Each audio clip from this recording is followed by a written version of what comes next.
Okay. Oh wait, yeah, this is your other account, yeah. Yes, I had to make a city to join, and it was the first city that shown up. So Okay. So guys, match is starting. It's gonna be CN Blue Jays versus, with a nice spam going on, versus BanyBoy. It is gonna be an interesting match for the group because CN needs to win this one to be sure to go to the next stage. If he loses this one, then it all depends on what the other guys in this group are gonna do for their last matches. yeah, there's no doubt about it. It's definitely very important. Looking at the map, it does look pretty good though for both players. Let me quickly fix myself. Yep. Yeah, now the thing is with Age of Empires 3, every time you start the game in windowed mode, the sound is back to default. Alright, so starting off the match here, we see 2 mines for each player, which is not too bad. We have a nice hunt here by CN Blue Jays. Yeah, I think it's pretty fair. Green also, BanyBoy also has a hunt herdable towards his town center, so for Now, the mines thing and is with hunts. CN Blue Jays, he's got 2 hunts in front of him. However, Green only got 1 hunt in front of him, but it's closer. Yeah, but he also has his hunt in the left top of his town center, so that's very similar to the second one of CN Blue Jays. Right, so overall, I think it is a pretty good map. Yeah, pretty equal enough at least. Now, you know what? Ottomans versus Dutch is always an interesting matchup because, really, I've mentioned this before. Dutch has a chance versus Ottomans. They have the skirmishers, and they really don't do that bad. They have more range than the Abyss guns, so we'll just have to see what they pull off here. It could be a classical match, or perhaps he'll go Fortress. Yeah, they do have more range, but it's still very hard to micro, of course, versus a very well mixed army of the Ottomans with Abyss guns and Hussars. Right. Now, I did allow the rotation mod. I'm not sure if any of the players are using it. I haven't seen anybody use it yet. Have you?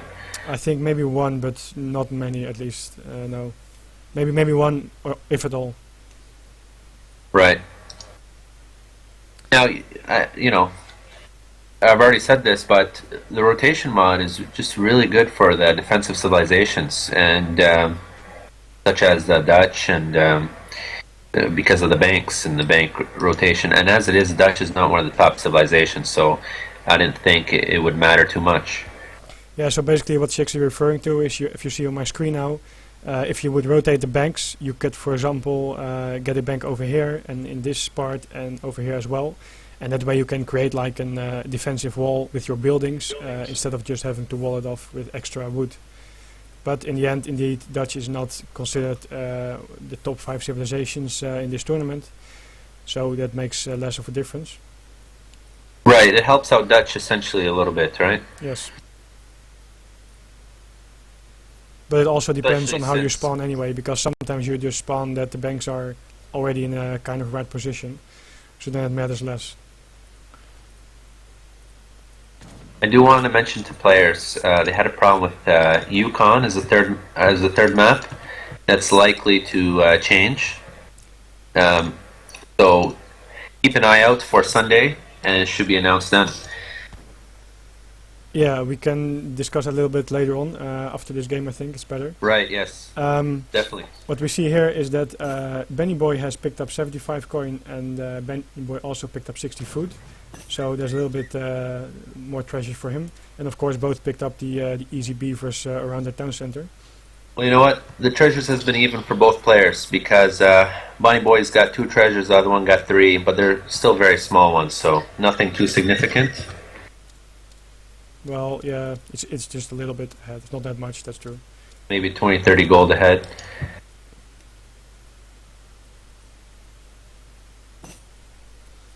But speaking of CN Blue Jays, he did get quite a few, or not really. I was going to say he got a lot of coin, but if you add it up, BanyBoy is a little bit ahead in treasures. But we see now that CN aged with the tower. He's going to go forward with it, trying to take some map control probably. He also already made a second trading post while he was aging up. And of course this indicates that he's going for a fast fortress. It's pretty standard versus Dutch. On the other hand, you also give Dutch an extra chance if you go for a first fortress, because going third as Dutch is then more of an option. And in my opinion, a little bit easier to deal with Ottomans than in the second age. There's a couple different ways it could be played here. I mean, Ottomans could have rushed Janissary, the famous Janissary rush, and you know, that would force the Dutch player to make a racks early, single bank, and make the skirmishers. However, since he's fortressing, and the Dutch player did scout the fortress because of the tower, he's likely going to do a second and third bank and go fortress himself. Yeah, exactly. Totally agree with that. We see 700 wood being shipped, and that's probably going to be used for banks, as Chicks just told. No one is yet bringing in another hunt. They're just trying to get as much as they can now. Of course, the earlier you get your bank up as Dutch, the better it is, because it's free corn for you every second. And there we have 700 wood from the Ottomans, also quite standard. Of course, you can age up. You can upgrade your trading post to stagecoach. And you can also make some houses, make your racks, upgrade your janissaries, or whatever he's planning to do. There we have the barracks being laid down. And the third bank for a Dutch guy. Right now he is bringing in this hunt in the back. It's interesting to see that he goes for this one. Because the other one here in front already moved a little bit closer to him. And of course that's a lot more food. But maybe he hasn't scouted it, although I doubt it. Now, how many banks do you think the Dutch player will go? Do you think he'll go 4 banks as well? I think it would be best to go 3 banks and then be up faster. He's now also adding a looks stable like and a instead of trading. the 4th bank, he'll go trade post and stable. Yeah, exactly. I think that's a better decision, because you can benefit from the stagecoach that the Ottoman is already upgrading. And if you go for 4 banks, you are delaying yourself a little bit, and you might make it too risky. So you have a good economy, but you can't get your units out fast enough, and that's always a problem. I think it's safer to go for this build, and then later trying to sneak a bank if you can. But going for a trading post now and the stable, that just allows him to easily match the army of the Ottomans or try to outmass him with Reuters. 700 food being shipped over here, so after that he will be aging up. Now, is that normal to ship food? I mean, he does have a lot of hunt close by. Wouldn't you send gold, perhaps, or? Well, if you want to go for a fast age up, you either ship 700 food and put your villagers on gold with the banks, or vice versa. On the other hand, sometimes you see that people prefer to delay it a little bit and save their shipment for the third age. You would probably age up like 20-30 seconds later. I mean, because I was thinking, I see lots of nice hunt for BanyBoy. Yes. And I don't really think that 700 food was necessary. I mean, if he shipped wood or gold, would have been much, much better. He could have even made a wall and another trade post. Because 700 food is not needed. You gather food so quickly in this game. Yeah, that's true. He could definitely make a wall and delay any push from the Ottomans in that way. But on the other hand, the fact that he can now age earlier does mean that he is able to get his army out earlier as well. And yeah, that might be worth it. It's I would indeed probably prefer to just make a little bit of a wall and save my shipment, and then later overwhelm the Ottomans. Anyway, we see that the same Blue Jays is now pushing out over here. He's probably gonna upgrade janissaries while he is pushing out. Like Dutch's explorer is busy taking treasures there on the side of the map. Yeah. Not much happening. Yeah, he's attacking now with a ton of janissary, but the Ottoman player I've seen, he's quite passive. Yeah, he's very passive indeed. We see that now BanyBoy got to the third age, and that means that the Ottoman has like a small window of doing some damage. He could actually take out this bank before any real army comes out from a Dutch guy, and then he can go back waiting for more. User joined your channel. Not too sure about the bank. It really depends on Dutch's first shipment. Okay, he's got the cannons now, so yeah, he's definitely going to get the bank. If he would have targeted it right away, it would definitely be down. And then you can always go for the house, but of course the bank is most important. But he will get both in the end here. I'm surprised that I haven't seen any units by the Dutch player yet. Hello? Yes, that's true indeed. But what we see here is that he just took out the bank, he just goes back now and waits for it. You were moved. User joined your channel. That was someone just bugging us. Sorry for that. Let me reset my sound again. We see here that the town center of BanyBoy was aimed at the cannons. This cannon lost a lot of HP, 80 left just. So what he's probably trying to do is come from a good angle, using his Reuters and skirmishers. Reuters on the cannons and town center as well. I didn't quite see that. How did he lose hit points on that cannon? From the town center? Yes, the town center was aiming at the cannon. Ah, right, okay. So now Dutch has to send 2 cannons. Dutch can't send 2 cannon cards. Ah, right, yeah, I forgot about that. He's probably gonna send Reuter and try to get a good mass, but it's really interesting about what he's gonna do. He just shipped 8 skirmisher and has 2 Reuter now, so... Well, what I would suggest for the Dutch player then would to send the rider, as you mentioned, and just try to pop off the cannon. Yeah, just, exactly. Yeah. Ah, that's why the cannon lost a lot of HP. The Dutch guy used his colonial militia card, and that of course increases town center attack. So yeah, that's why he got a lot of HP down. I'm not too familiar with the TAD custom interface, but with the user interface of TAD, and I just noticed you are correct. He does have the colonial militia on his town center. And I was kind of wondering why Dutch player doesn't have much military, but it makes sense now. Yes. Though and I think he could still take... I think that he was just scared of something happening like 9 Reuters popping out. But he could still take out another bank, I believe. He could be positioning his cannon on the left, and then it would be out of range of a town center, but still in range of the bank. Now, Green is going to be in trouble if he doesn't herd those bison inside his TC. He really needs to put out a villager and put in that effort. Otherwise, it's going to be in big trouble. Yes. Also, Dutch or Ottoman player is very, very passive here. Yeah, I think he's too passive, to be honest. He just gives the Dutch guy too much time to get his army up, and in fact the cannons are good early on because there's enough janissaries around, and then it's hard to counter it. But you know, at the same time, it's very hard for the Dutch player because notice how the trees are in the forward, right? Yeah, he could be sending his villagers to the left side. I'm not sure why he's gathering wood over here. He could better gather wood over here on the left side.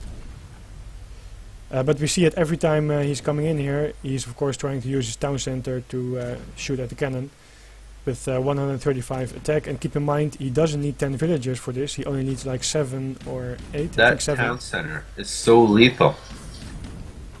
He is not focusing the cannon at the moment. Oh, we totally missed that he shipped 1k coin, and there now he has Mamelukes coming in, and that's why he decided to push out. Of course, if the Reuter come in that way, colonial militia popping at the right time, aiming at the cannon. Excellent timing on that. Very nice. Very good timing. And now I think the Ottoman player might be in a little trouble here. He should be microing his Reuter on the Mamelukes, in fact. And town center as well, because the Mamelukes are the most annoying and most damage dealer in the unit over here. Yeah, it's all dependent on the micro here. He does have quite a few rider left. Yeah, but this is not going And that he well. does have colonial militia, but he's not microing them. Yes. And the rider, not to mention, they got caught by the Mameluke. Yeah. Just ignore this chat for a little bit. They are, of course, friends and trolling a little bit with each other. What we see here is that the town center is sending out another colonial militia. Yeah, Minutemen. Minutemen, yeah, I mean, sorry. But the town center has fallen. Of course, Janissary siege quite well. And that means that this is going to be game over, because he's not able to recover from this, I'm pretty sure. Janissary should be aimed at the Reuter. And the Mamelukes could now be raiding on the map, for example here. What BanyBoy is now trying to do is just pick off any Janissary that he can with his Reuter. Yes? If he gets his Explorer, and since he sent the Minutemen card, BanyBoy is probably thinking he could make a town center and come back from this, but I'm having second thoughts about that. Yeah, he could be thinking so, but I think it's not going to work for him. He's now going to use his villagers, it seems, so I think he kind of gave up already. As you see here, he has like 2, 4, 6, about 12 Reuter, and they're not going to kill a Janissary in one shot, so he needs to micro very hard, and that's going to be just too hard here. He does a good job of picking off the cavalry, but I think this is just going to be game over. Going back a little bit in how this game went, in my opinion, the Dutch guy could have been microing a little bit better, especially in the big fight near town center. Also, if you would, for example, try to come around with some Reuter and put it in melee mode on the cannon, it would die faster. Then he would have been able to use his Minutemen more efficiently on the Janissaries rather than on the cannon. Right, and I felt that he needed like a small wall there in front of his TC, and I think that would have made the difference in this game. That would have definitely helped a lot. We see nice even a small wall and not getting his rider caught by the Mameluke in those battles. Yes. Right now, this army is being idle over here, but I think that CN Blue Jays kind of thinks like, okay, the game is won anyway. He shipped 5 Hussars just to find any villages on the map that he can raid and take out.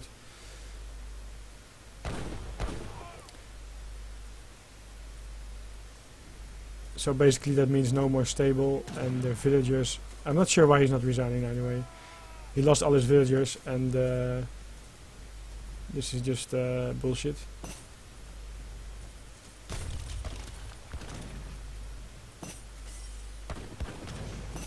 So like Chick said, a wall would have definitely helped him over there. Micro was not the best either, and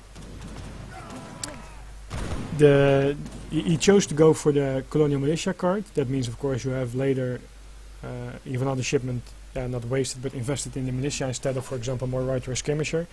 He now sent 8 Skirmishers and then 9 Reuter after. I think that was not a bad decision per se, but with a little bit more micro it could have been working out. And you know, at the same time I was thinking that if he would have popped Colonial Militia and Minutemen, I'm not sure if you just said this, I wasn't paying too much attention, but if he did punch out the Minutemen and Colonial Militia at the same time, and he built that small wall in front of his TC. Yeah, but I think he didn't have enough resources, else I'm not sure why he would have done it. Yeah. Yeah, but I mean, did he have his mark at that point? He had no mark at the whole game. Okay. Okay.